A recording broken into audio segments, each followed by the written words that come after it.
I have a question, like a process question about it, because my life is spectacular, and so many of my businesses, like there's so many different places I can put my attention aside from this.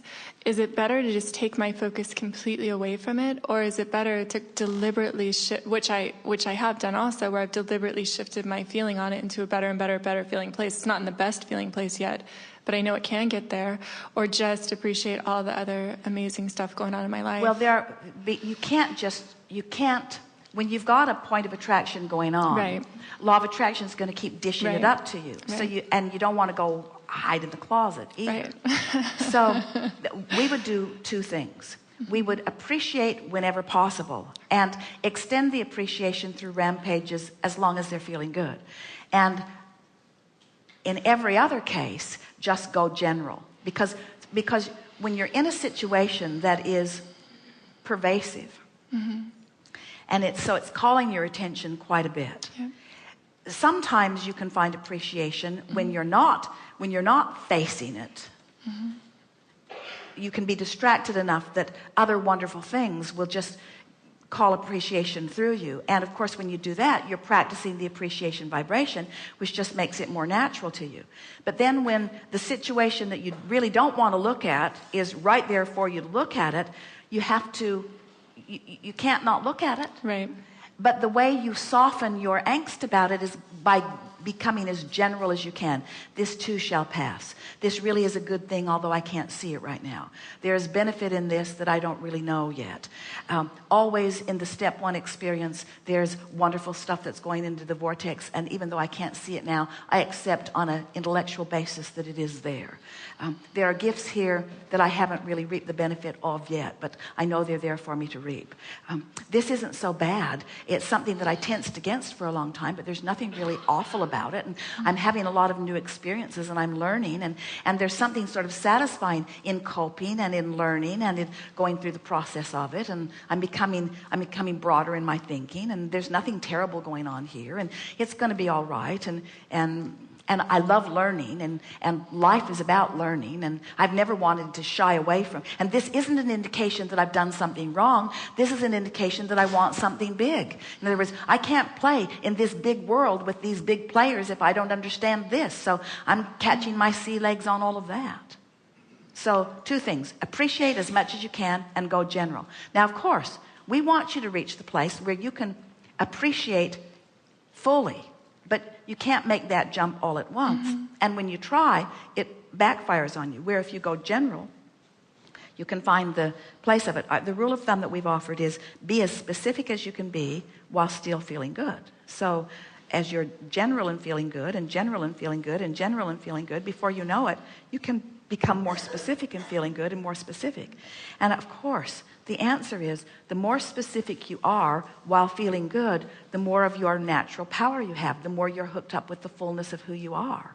In other words, that's where that outrageous feeling of being powerful and being worthy and of sharing it with others, mm-hmm. your greatest value to anyone who is playing with you is in that kind of alignment. Mm-hmm. Yes. A while ago, you said to me when I was feeling really high and happy on business, I love business the way some people love football. It is like just passionate to me. And you were like, oh, this is just the tip of the iceberg for you. And then since that happened, it almost feels like the whole iceberg has been uncovered. But I know still that is the tip of the iceberg too. Do you have anything more for me? Your capacity to feel it is ever expanding. And again, it's a perceptual thing. But it's always going to feel when you finally accept, and you're there and then you're not, and then you're there and you're not. Mm-hmm. But when you finally accept that there are no limits, then the game shifts for you. Yeah. And instead of achieving financially, right. you become one who wants to achieve emotionally. And that's when it shifts into a whole new place. That's when you're doing it for the love of it. You're doing it for the fun of it. In other words, expansion is what you crave. Earlier, when we talked about your point of attraction can be with your inner being or without your inner being. When you begin attracting in concert with the source within you. It's the feeling of creation that you're reaching for, not the subject of your creation, not the object of creation. It's the feeling. It's the feeling of this energy that creates worlds flowing through you. It's the feeling of an idea hatching in your mind and playing out. It's the feeling of getting hold of a little piece of something, that's that tip of the iceberg, and knowing that there's more there than you can see, and being willing to be general enough about it that you don't feel angst about it until it comes into clearer and clearer view. It's the feeling, the delight, as it begins to show itself to you, or better said, as you begin to be able to see it because you're tuning yourself to the frequency, the higher frequencies. This whole process, it's so interesting because it's this eternal cycle of creation, of you being source energy, and then you separating yourself enough from it that you can ask for more, and then blending with source energy who blended with the more that you asked for before you did. In other words, that's this eternal cycle of life. Sometimes when we talk about manifestation, there's this rift, this contention, there's this mediation that we are always trying to apply with our human friends that goes something like the debate over spiritual and material.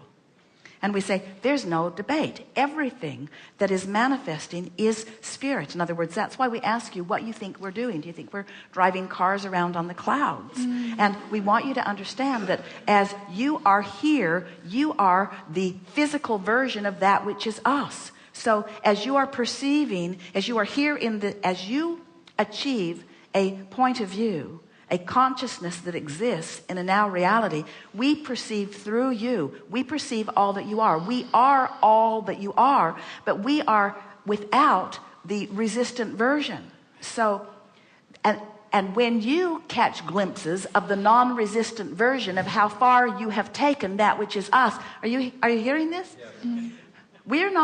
We are not source energy separate from you, waiting for you to get your act together so that we can receive you and give you a gold star. Because your gold star is our gold star. And what the gold star is identifying a new desire and finding a way to align with it until more of the forces of nature come into play for a manifestation, for more to experience. That's what manifestation is. But manifestation is an emotional game, period. And if you make it an emotional game, so if your question is how full, ask us a business question from an emotional point of view. I'm not even sure what you How mean. expansive can I feel in my business, Abraham? How expansive can I feel in my business? Unlimited. Unlimited. Tip of the iceberg, tip of the iceberg, tip of the iceberg, tip of the iceberg. How much fun can I have in my business? Unlimited. Not how big can it get? Not can I win this suit? Right.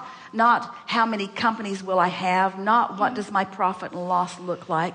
Because all of those are the mundane version of the manifestation. But how expansive can I feel? How much fun can I have?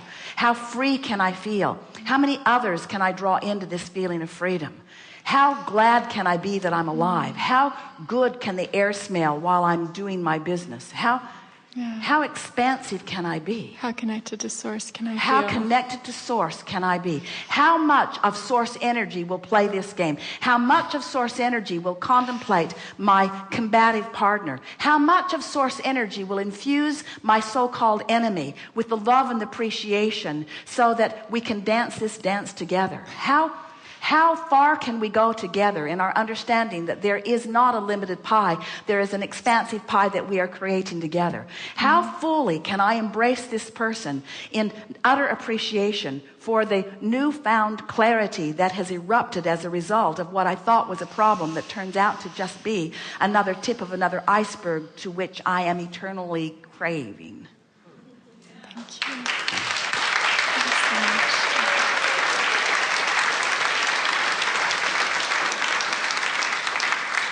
There's a tendency to say, as you stand in a manifestation that is unwanted, what went wrong? And if instead you will begin saying, what's going right? because it's causing an expansion that even though you can't maybe hook up with it completely right now, it still exists. And when you do, you're going to have the best moment of your life, you see. And you'll look back and you'll say, well, that was so worth it. That was so way, way, way, way worth it. That was so worth it. As you often do after the fact, but you rarely do in the middle of the mess. Now what?